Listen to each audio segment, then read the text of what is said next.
Hi అండి, నమస్తే. చాలామంది దొండకాయ తినడానికి ఇష్టపడరు.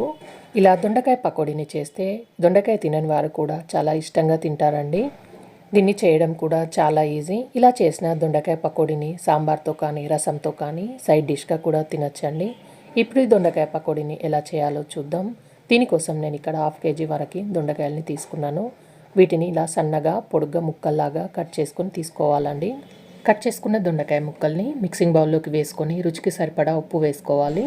మీరు తినే కారాన్ని బట్టి కారం వేసుకోండి. ఇందులోనే 1/2 టేబుల్ స్పూన్ వరకు పసుపు, 1 టేబుల్ స్పూన్ ధనియాల పొడి, 1/2 టేబుల్ స్పూన్ వేయించిన జీలకర్ర పొడి, అలాగే 1/2 టేబుల్ స్పూన్ వరకు అల్లం వెల్లుల్లి పేస్ట్. దొండకాయ ముక్కలకి ఉప్పు కారం పట్టేటట్టుగా బాగా కలుపుకోవాలి. ఇలా ముందుగా దొండకాయ ముక్కలకి ఉప్పు కారం బాగా పట్టించిన తర్వాత దీంట్లో 1/2 కప్పు వరకు పెరుగును వేసుకుంటున్నాను. ఇందులో ఇలా పెరుగు వేసుకోవడం వల్ల మనం చేసే దొండకాయ పకోడీ చాలా టేస్ట్గా ఉండడమే కాకుండా ఫ్రై చేసినప్పుడు కోటింగ్ అనేది ఊడిపోకుండా అలాగే ఉంటుందండి. ఇప్పుడు ఇలా పెరుగు వేసి కలిపిన తర్వాత 2-3 టేబుల్ స్పూన్ వరకు బియ్యం పిండి, దీంట్లోనే 2-3 టేబుల్ స్పూన్ శనగపిండిని వేసుకోవాలి.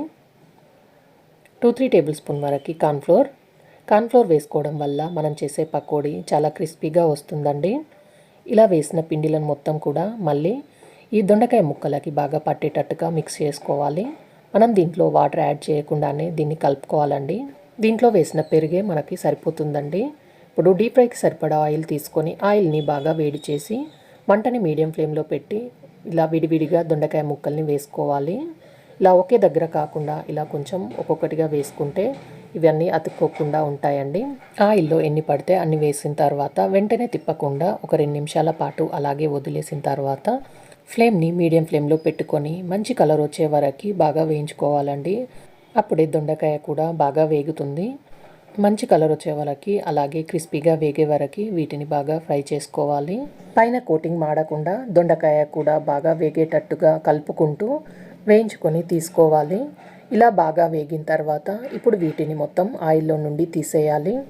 ఇలా ఆయిల్లో నుండి తీసేసి వీటిని ప్లేట్లోకి వేసుకొని మిగతా వాటిని కూడా ఇలాగే వేయించుకొని తీసుకోవాలండి. అంతే అండి, చాలా సింపుల్గా ఇలా దొండకాయ పకోడీని మీరు కూడా నేను చూపించినట్టుగా తప్పకుండా ట్రై చేయండి. ఇలా చేసిన దొండకాయ పకోడీని సాంబార్తో కానీ రసంతో కానీ సైడ్ డిష్గా కూడా తినొచ్చు.